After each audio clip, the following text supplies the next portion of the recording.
Continuando com o próximo vídeo, aqui nós vamos falar para vocês a respeito do escravo em Roma, né?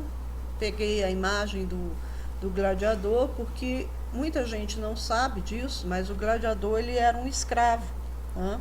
Ele era um escravo que ele geralmente ele tinha experiência em combate e aí ele era feito um gladiador, ou ele era uma pessoa com um biotipo de guerreiro, de lutador.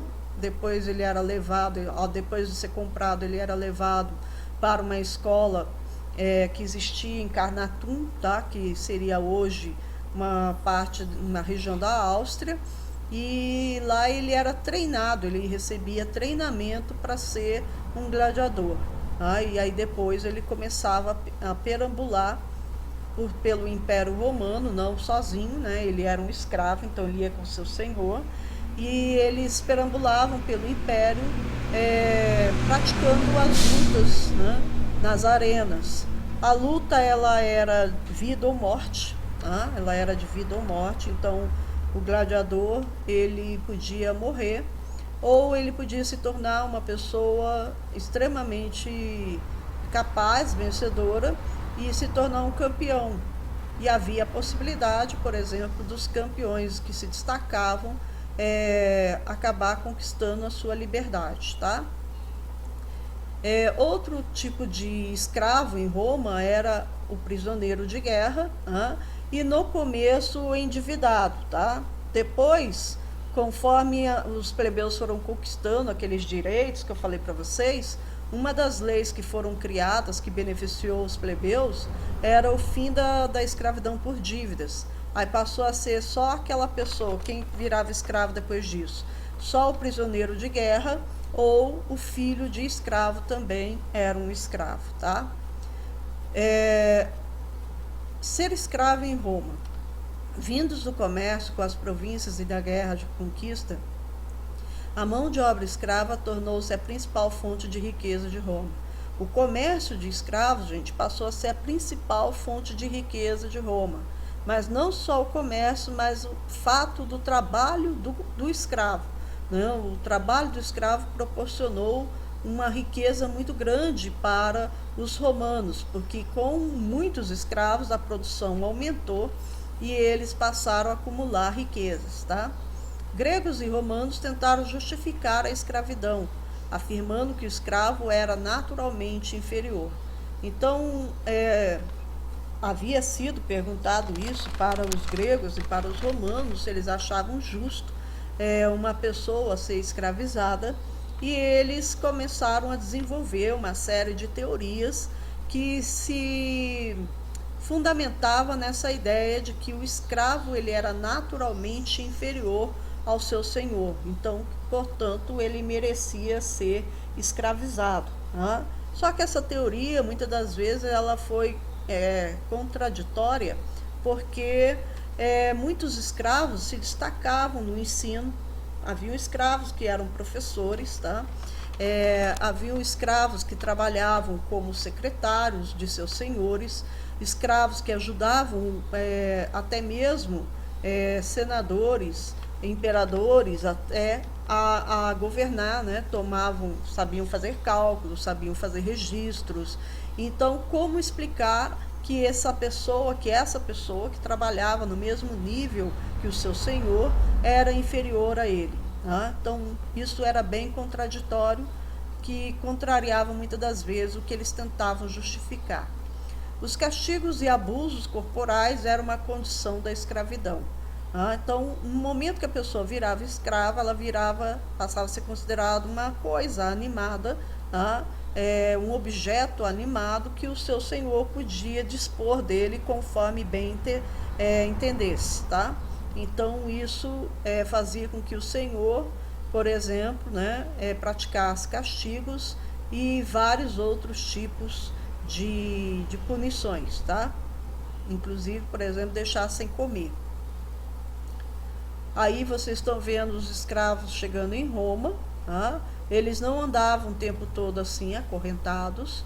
Esse aqui provavelmente está chegando de um conflito armado, são prisioneiros de guerra, que estão sendo levados para um leilão em praça pública, tá? Para serem vendidos. E aqui são os gladiadores lutando. Como eu falei para vocês, havia gladiadores que lutavam de forma individual e havia as lutas coletivas, tá? Que no caso é uma luta coletiva, e lembrando sempre que o gladiador também era um escravo. Aqui nós temos os escravos executando seu trabalho. Esse aqui é um mural feito pelos próprios romanos, né, no período do Império, registrando, né, a história, falando a respeito desse trabalho do escravo. A escravização retirava a pessoa de seu mundo conhecido, rompendo seus laços familiares e sociais, Então, o escravo, gente, de repente ele se via num mundo novo, com pessoas, né, mandando nele, e ele perdia totalmente a sua liberdade e a ligação familiar. Havia escravos, né, que passavam a formar até uma outra família para poder sobreviver. E haviam escravos, né, que perdia totalmente o contato com o seu mundo antigo. Tinham que aprender uma nova língua, uma nova cultura, tinham que se adaptar a outro meio de vida. Por serem muitos, as revoltas de escravos eram comuns em Roma. Era bem comum, porque eles eram bem numerosos e, obviamente, o tratamento dado para a maioria deles era um tratamento bem cruel, e muitos acabavam se revoltando. Havia uns senhores que tratavam melhor os seus escravos. Inclusive, né, no final da vida desse senhor, ele chegava até mesmo a libertar os escravos e adotá-los como filhos, né? Isso acontecia bastante também. Mas haviam aqueles que eram bem cruéis, e isso despertava a fúria dos escravos. E uma delas, né, ficou a mais famosa delas, né, das revoltas dos escravos, foi a revolta do escravo Espartaco, que diz, né, a história que ele era um espartano que foi derrotado, né, na guerra, e foi levado como prisioneiro de guerra e foi vendido como escravo dentro de Roma. E no ano 73 até o ano 71, ele liderou um grupo de escravos, cerca de mais ou menos 3.000 escravos, lutando contra o exército romano. Ele deu bastante trabalho, esse grupo aí de rebeldes escravos deu bastante trabalho para o exército romano. Durou a luta 2 anos, mas no final eles acabaram massacrados pelo exército de Roma, E aí foi sufocada a revolta de Esparta. Era muito comum, gente? Muitos escravos, os revoltosos, né? O resultado aí da revolta de Esparta foi esse aí. Os que sobreviveram ao combate foram crucificados, Centenas deles foram colocados nas cruzes e os seus corpos foram passados betume, que é um óleo derivado do petróleo, e eles besuntavam a pessoa, e no final do dia, ao anoitecer, eles incendiavam os corpos. Aí vocês estão vendo, a Via Ápia, a principal estrada de Roma, e eles crucificaram essas centenas de pessoas na Via Ápia, como um exemplo para os demais escravos, para que não praticassem a mesma coisa, Era um recado. Agora vamos falar um pouquinho sobre a situação das mulheres na Grécia, e em Roma. Como eram as mulheres da Grécia Antiga e como eram as mulheres de Roma? Será que elas tinham liberdade? Será que não tinham? Como que era a situação delas? Na Grécia, na casa dos ricos, havia um lugar chamado gineceu, que eram os cômodos reservados para as mulheres que ficavam separadas dos homens. Então, gente, as mulheres, o mundo grego era um mundo bem machista. E por incrível que pareça, em Esparta, as mulheres tinham muito mais liberdade que as mulheres de toda a Grécia. Embora os espartanos fossem guerreiros, recebiam treinamento desde pequenos, tudo voltado para a guerra, ou seja, remetendo a nossa mente a uma vida de brutalidade, eles respeitavam bastante as mulheres da sua cidade, e inclusive elas tinham liberdade de ir e vir, podiam andar pelas ruas livremente e podiam até mesmo participar das assembleias e chegar até mesmo a dar a sua opinião em público, o que era negado, por exemplo, em Atenas, tá? Em Atenas as mulheres tinham uma vida bem reclusa, bem separada do mundo masculino. Por exemplo, em Atenas, as mulheres ricas, né, elas ficavam na parte do gineceu da casa, tá? Gineceu seria a parte de cima da casa, era casas de 2 andares, sobrado, e essa parte de cima era chamada de gineceu, que eram cômodos reservados exclusivamente só para as mulheres. Então, nesse cômodo só ficavam mulheres e crianças, tá?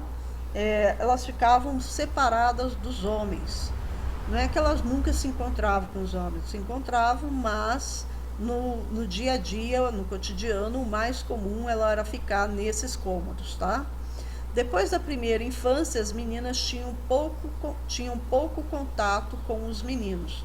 Na primeira infância, como eles conviviam tudo no mesmo espaço, por causa da presença da mãe, né, que ia cuidar das crianças, e ali no gineceu, então os meninos tinham aquele contato mais próximo com as meninas.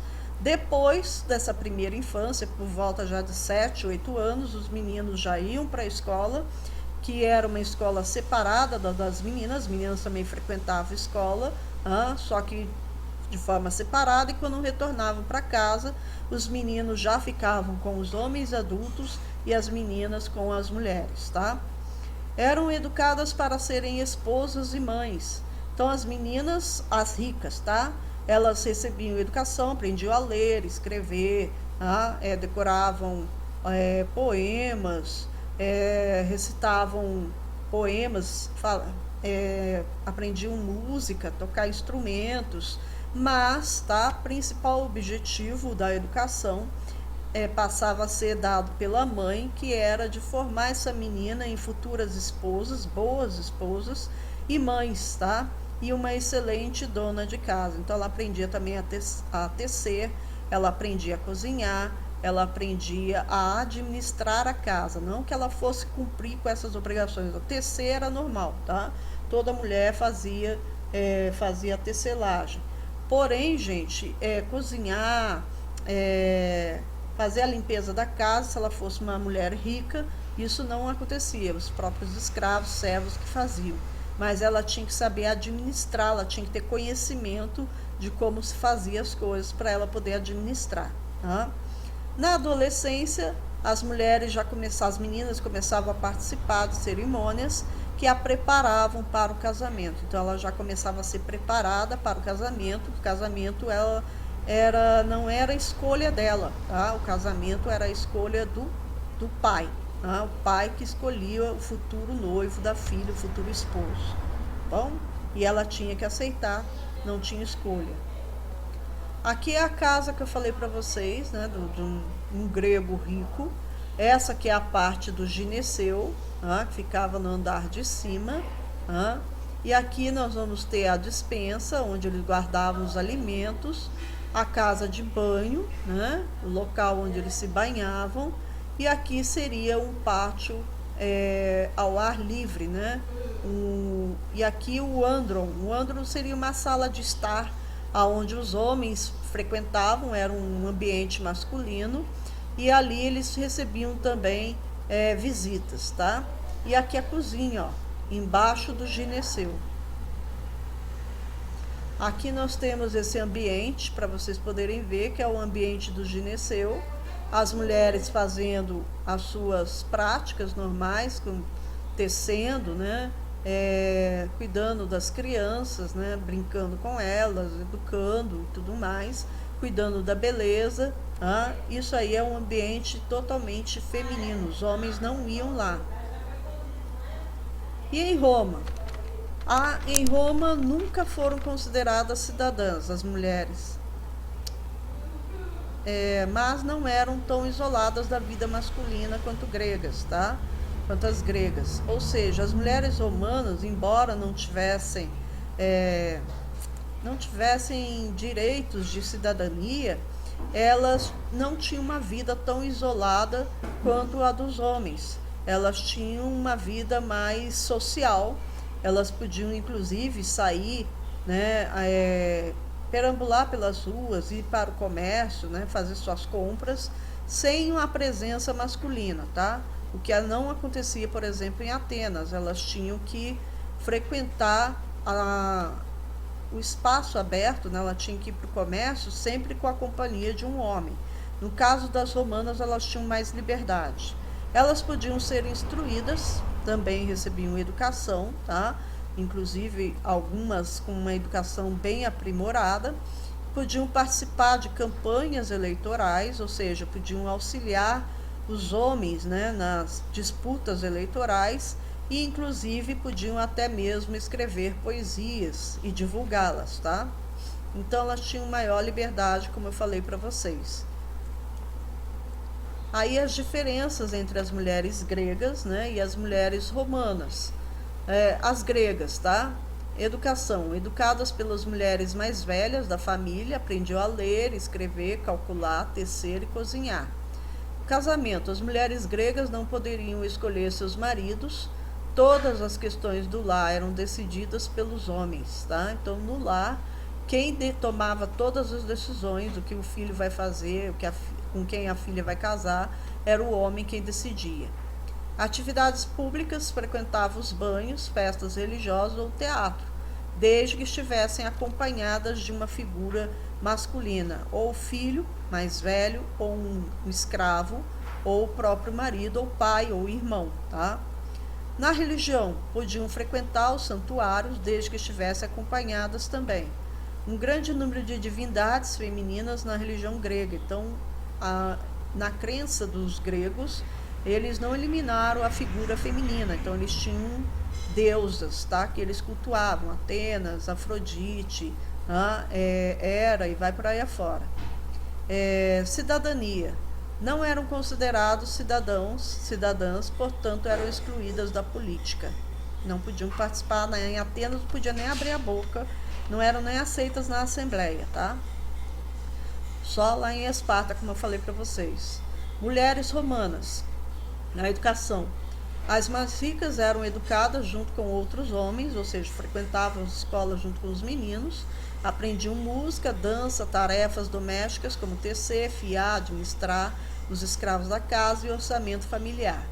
No casamento, as mulheres romanas não poderiam escolher seus maridos, porém, após o casamento, adquiriam o título de matrona, sendo responsável por administrar a casa e os escravos, tá? Então, assim como acontecia com as gregas, as mulheres romanas também não podiam escolher os maridos, o pai que escolhia. Atividades públicas. Frequentavam os banhos, festas religiosas ou teatro sozinhas ou acompanhadas, conforme a vontade dela, tá? Religião. Havia um grande número de divindades femininas na religião romana, porque eles adotaram os mesmos deuses dos gregos, tá? E na cidadania eram consultadas para assuntos familiares, então o marido consultava a esposa a respeito do casamento dos filhos, a respeito de imóveis, se vai trocar na casa ou não. Isso o marido deixava por conta da mulher. Casamento eles decidiam praticamente juntos, tá? E da política, participando dos conselhos junto aos homens. Elas podiam dar palpites, podiam dar a sua opinião política a respeito de vários assuntos, tá bom? Bom, vamos parar por aqui. Ficamos para o próximo vídeo. Fiquem com Deus.